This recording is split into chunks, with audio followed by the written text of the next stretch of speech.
Hey everybody, we are going to do the May 24th daily Bible reading. And we're going to be starting out in 2 Samuel chapter 19 verse 1. And Joab was told, "Behold, the king is weeping and mourning for Absalom." So the victory that day was turned into mourning for all the people. For the people heard it said that day, "The king is grieved for his son." And the people stole back into the city that day as people who are ashamed steal away when they flee in battle. But the king covered his face, and the king cried out with a loud voice, "O my son Absalom! O my son Absalom! My son, my son!" Then Joab came into the house to the king and said, "Today you have disgraced all your servants who today have saved your life, the lives of your sons and daughters, the lives of your wives, and the lives of your concubines, in that you love your enemies and hate your friends. For you have declared today that you regard neither princes nor servants. For today I perceive that if Absalom had lived and all of us had died today, then it would have pleased you well. Now therefore arise, go out and speak comfort to your servants. For I swear by the Lord, if you do not go out, not one will stay with you this night. And that will be worse for you than all the evil that has befallen you from your youth until now." Then the king arose and sat in the gate, and they told all the people, saying, "There is the king sitting in the gate." So all the people came before the king, for every one of Israel had fled to his tent. "Not one will stay with you." Joab, who was the esteemed general of the army, was a dangerous person because of that power. He was also dangerous to David because he had disobeyed his command to spare Absalom and killed him with no remorse. When he warned David that he would be in deep trouble if he did not immediately express appreciation to his men for their victory, David knew he could be in serious danger. Verse 9. Now all the people were in a dispute throughout all the tribes of Israel, saying, "The king saved us from the hand of our enemies. He delivered us from the hand of the Philistines, and now he has fled from the land because of Absalom. But Absalom, whom we anointed over us, has died in battle. Now therefore, why do you say nothing about bringing back the king?" So King David sent to Zadok and Abiathar the priest, saying, "Speak to the elders of Judah, saying, why are you the last to bring the king back to his house? Since the words of all Israel have come to the king, to his very house. You are my brethren, you are my bone and my flesh. Why then are you the last to bring back the king? And say to Amasa, are you not my bone and my flesh? God do so to me and more also, if you are not commander of the army before me continually in place of Joab."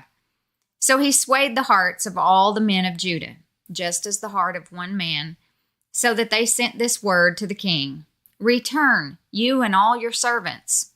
Then the king returned and came to the Jordan, and Judah came to Gilgal to go to meet the king, to escort the king across the Jordan.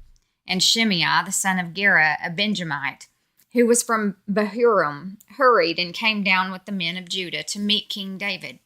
There were 1,000 men of Benjamin with him, and Ziba, the servant of the house of Saul, and his 15 sons and his 20 servants with him. And they went over the Jordan before the king. Then a ferry boat went across to carry over the king's household, and to do what he thought good. Amasa, commander of the army, in place of Joab. David appointed Amasa commander of his army, hoping to secure the allegiance of those who had followed Amasa when he led Absalom's forces, especially those of Judah. This appointment did persuade the tribe of Judah to support David's return to the kingship, and secured the animosity of Joab against Amasa for taking his position. Now Shimei, the son of Gera, fell down before the king when he had crossed the Jordan. Then he said to the king, "Do not let my lord impute iniquity to me, or remember what wrong your servant did on the day that my lord the king left Jerusalem, that the king should take it to heart. For I, your servant, know that I have sinned. Therefore here I am, the first to come today of all the house of Joseph, to go down to meet my lord the king." But Abishai, the son of Zeruiah, answered and said, "Shall not Shimei be put to death for this, because he cursed the Lord's anointed?" And David said, "What have I to do with you, you sons of Zeruiah, that you should be adversaries to me today. Shall any man be put to death today in Israel? For do I not know that today I am king over Israel? Therefore the king said to Shimei, You shall not die. And the king swore to him. Now Mephibosheth, the son of Saul, came down to meet the king, and he had not cared for his feet, nor trimmed his mustache, nor washed his clothes from the day the king departed until the day he returned in peace. So it was, when he had come to Jerusalem to meet the king, that the king said to him, Why did you not go with me, Mephibosheth? And he answered, My lord, O king, my servant deceived me. For your servant said, I will saddle a donkey for myself, that I may ride on it and go to the king. Because your servant is lame, and he has slandered your servant to my lord the king. But my lord the king is like the angel of God. Therefore do what is good in your eyes. For all my father's house were but dead men before my lord the king. Yet you set your servant among those who eat at your own table. Therefore what right have I still to cry out any more to the king? So the king said to him, Why do you speak any more of your matters? I have said, You and Ziba divide the land. Then Mephibosheth said to the king, Rather let him take it all, inasmuch as my lord the king has come back in peace to his own house. And Barzillai, the Gileadite, came down from Rogelim, and went across the Jordan with the king to escort him across the Jordan. Now Barzillai was a very aged man, 80 years old, and he had provided the king with supplies while he stayed at Mahanaim, for he was a very rich man. And the king said to Barzillai, Come across with me, and I will provide for you while you are with me in Jerusalem. But Barzillai said to the king, How long have I to live, that I should go up with the king to Jerusalem? I am today 80 years old. Can I discern between the good and bad? Can your servant taste what I eat or what I drink? Can I hear any longer the voice of singing men and singing women? Why then should your servant be a further burden to my lord the king? Your servant will go a little way across the Jordan with the king. And why should the king repay me with such a reward? Please let your servant turn back again, that I may die in my own city, near the grave of my father and mother. But here is your servant Chimham. Let him cross over with my lord the king, and do for him what seems good to you. And the king answered, Chimham shall cross over with me, and I will do for him what seems good to you. Now whatever you request of me, I will do for you. Then all the people went over the Jordan, and when the king had crossed over, the king kissed Barzillai and blessed him, and he returned to his own place.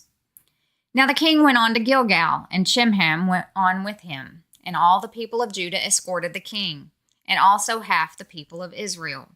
Just then all the men of Israel came to the king and said to the king, Why have our brethren, the men of Judah, stolen you away, and brought the king, his household, and all David's men with him across the Jordan? So all the men of Judah answered the men of Israel, Because the king is a close relative of ours. Why then are you angry over this matter? Have we ever eaten at the king's expense, or has he given us any gift? And the men of Israel answered the men of Judah, and said, We have 10 shares in the king. Therefore we also have more right to David than you. Why then do you despise us? Were we not the first to advise bringing back our king?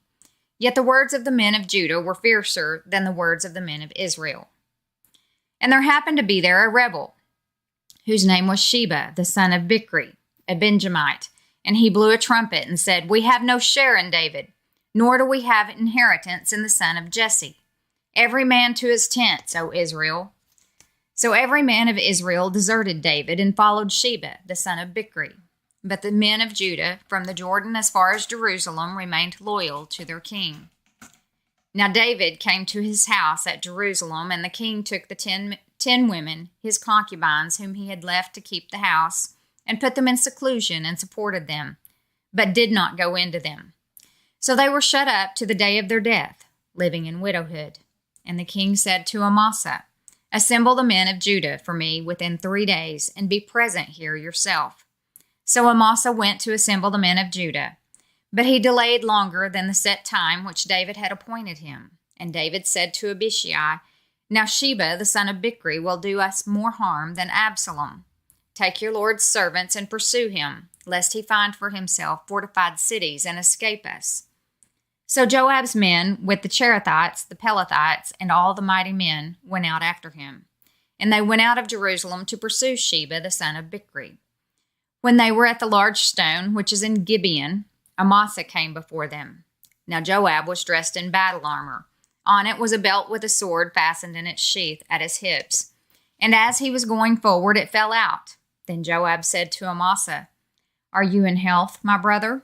And Joab took Amasa by the beard with his right hand to kiss him. But Amasa did not notice the sword that was in Joab's hand, and he struck him with it in the stomach, and his entrails poured out on the ground, and he did not strike him again. Thus he died. Then Joab and Abishai his brother pursued Sheba the son of Bichri. Meanwhile, one of Joab's men stood near Amasa and said, "Whoever favors Joab and whoever is for David, follow Joab." But Amasa wallowed in his blood in the middle of the highway. And when the man saw that all the people stood still, he moved Amasa from the highway to the field and threw a garment over him. When he saw that everyone who came upon him halted, when he was removed from the highway, all the people went on after Joab to pursue Sheba, the son of Bichri.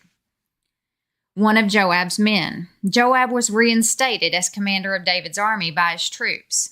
It is a striking illustration of Joab's influence over the army that he could murder the commander whom David had chosen, a killing right before their eyes, and they would follow him unanimously as their leader in pursuit of Sheba. Verse 14. And he went through all the tribes of Israel to Abel and Beth-Maacah, and all the Berites, so they were gathered together and also went after Sheba. Then they came and besieged him in Abel of Beth-Maacah, and they cast up a siege mound against the city, and it stood by the rampart. And all the people who were with Joab battered the wall to throw it down. Then a wise woman cried out from the city, "Hear, hear! Please say to Joab, 'Come nearby that I may speak with you.' When he had come near to her, the woman said, 'Are you Joab?' He answered, 'I am.' Then she said to him, 'Hear the words of your maidservant.' And he answered, 'I am listening.' So she spoke, saying, 'They used to talk in former times, saying, They shall surely seek guidance at Abel, and so they would end disputes. I am among the peaceable and faithful in Israel. You seek to destroy a city and a mother in Israel. Why would you swallow up the inheritance of the Lord?' And Joab answered and said, far be it from me that I should swallow up or destroy. That is not so. But a man from the mountains of Ephraim, Sheba, the son of Bichri by name, has raised his hand against the king, against David. Deliver him only, and I will depart from the city." So the woman said to Joab, "Watch, his head will be thrown to you over the wall." Then the woman in her wisdom went to all the people, and they cut off the head of Sheba, the son of Bichri, and threw it out to Joab. Then he blew a trumpet, and they withdrew from the city, every man to his tent. So Joab returned to the king at Jerusalem. And Joab was over all the army of Israel. Benaiah, the son of Jehoiada, was over the Cherethites and the Pelethites. Adoram was in charge of revenue.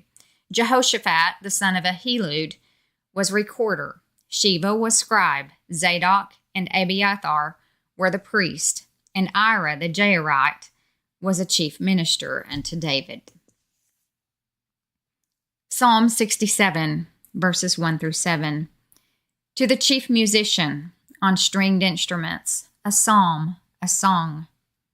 God be merciful to us and bless us, and cause his face to shine upon us, that your way may be known on earth, your salvation among all nations.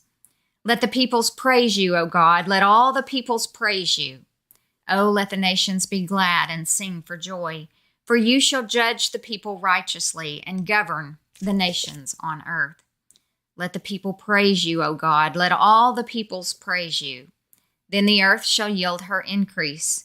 God, our own God, shall bless us. God shall bless us, and all the ends of the earth shall fear him.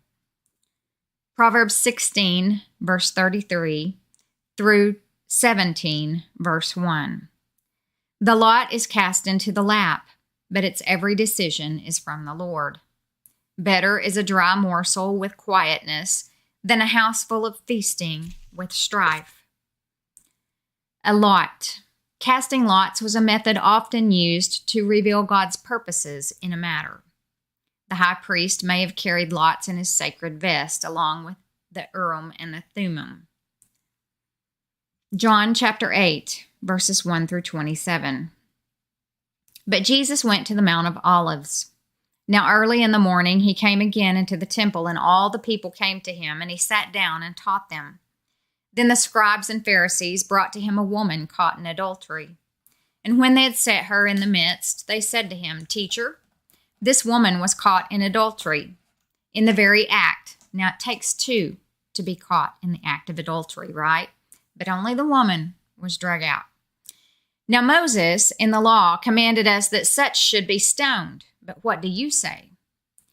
This they said, testing him, that they might have something of which to accuse him. But Jesus stooped down and wrote on the ground with his finger, as though he did not hear. So when they continued asking him, he raised himself up and said to them, He who is without sin among you, let him throw a stone at her first.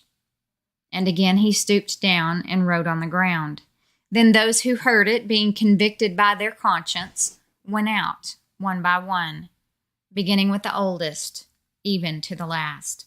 And Jesus was left alone, and the woman standing in the midst. When Jesus had raised himself up and saw no one but the woman, he said to her, Woman, where are those accusers of yours? Has no one condemned you? She said, No, no one, Lord. And Jesus said to her, Neither do I condemn you. Go and sin no more. Then Jesus spoke to them again, saying, I am the light of the world. He who follows me shall not walk in darkness, but have the light of life. I want to point out there that he tells her, Neither do I condemn you. Go and sin no more. When we come to Jesus, we are to follow him, because he follows up right after that by saying, I am the light of the world. He who follows me shall not walk in darkness, but have the light of life. The Pharisees therefore said to him, You bear witness of yourself. Your witness is not true. Jesus answered and said to them, Even if I bear witness of myself, my witness is true. For I know where I came from and where I am going. But you do not know where I come from and where I am going. You judge according to the flesh. I judge no one. And yet if I do judge, my judgment is true, for I am not alone, but I am with the Father who sent me. It is also written in your law that the testimony of two men is true. I am one who bears witness of myself, and the Father who sent me bears witness of me. Then they said to him, Where is your Father? Jesus answered, You know neither me nor my Father. If you had known me, you would have known my Father also. These words Jesus spoke in the treasury as he taught in the temple, and no one laid hands on him, for his hour had not yet come. Then Jesus said to them again, I am going away, and you will seek me, and will die in your sin.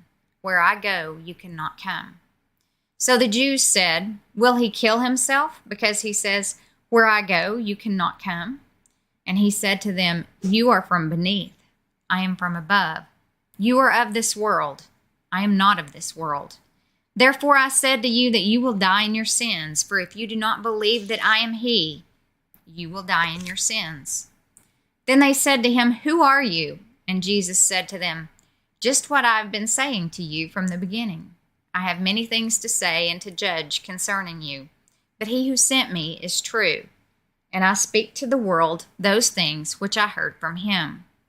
They did not understand that he spoke to them of the Father. If you do not believe, Jesus emphasized that the fatal, unforgivable, and eternal sin is failure to believe in him as Messiah and Son of God. In truth, all other sins can be forgiven if this one is repented of. I am he. He is not part of the original statement. Jesus' words were not constructed normally, but were influenced by Old Testament Hebrew usage. It is an absolute usage meaning I am, and has immense theological significance. The reference may be both to Exodus 3:14, where the Lord declared his name as I am, and to Isaiah 40 through 55, where the phrase I am occurs repeatedly. In thus, Jesus referred to himself as the God, Yahweh the Lord, of the Old Testament, and directly claimed full deity for himself, prompting the Jews' question of verse 25. So how is Jesus the light of the world? In John chapter 8, verses 12 through 21, the word again indicates that Jesus spoke once more to the people at this same Feast of Tabernacles.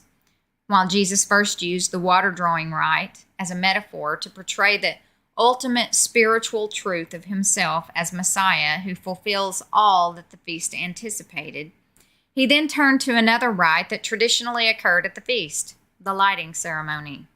During tabernacles, 4 large lamps in the temple's court of women were lit, and an exuberant nightly celebration took place under their light, while people dancing through the night and holding burning torches in their hands, while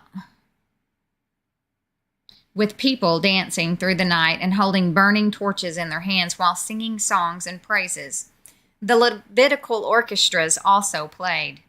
Jesus took this opportunity of the lighting celebration to portray another spiritual analogy for the people. I am the light of the world. This is the second I am statement. John has already used the light metaphor for Jesus. Jesus' metaphor here is steeped in Old Testament allusions. The phrase highlights Jesus' role as Messiah and Son of God. The Old Testament indicates that the coming age of Messiah would be a time when the Lord would be a light for his people, as well as for the whole earth. Zechariah 14, verses 5 through 8, has an emphasis on God as the light of the world who gives living waters to his people. This latter passage probably formed the liturgical readings for the Feast of Tabernacles. He who follows me shall not walk in darkness, but have the light of life. The word follows conveys the idea of someone who gives himself completely to the person followed. No half-hearted followers exist in Jesus' mind. A veiled reference exists here to the Jews following the pillar of cloud and fire that led them during the Exodus. And that completes the May 24th Daily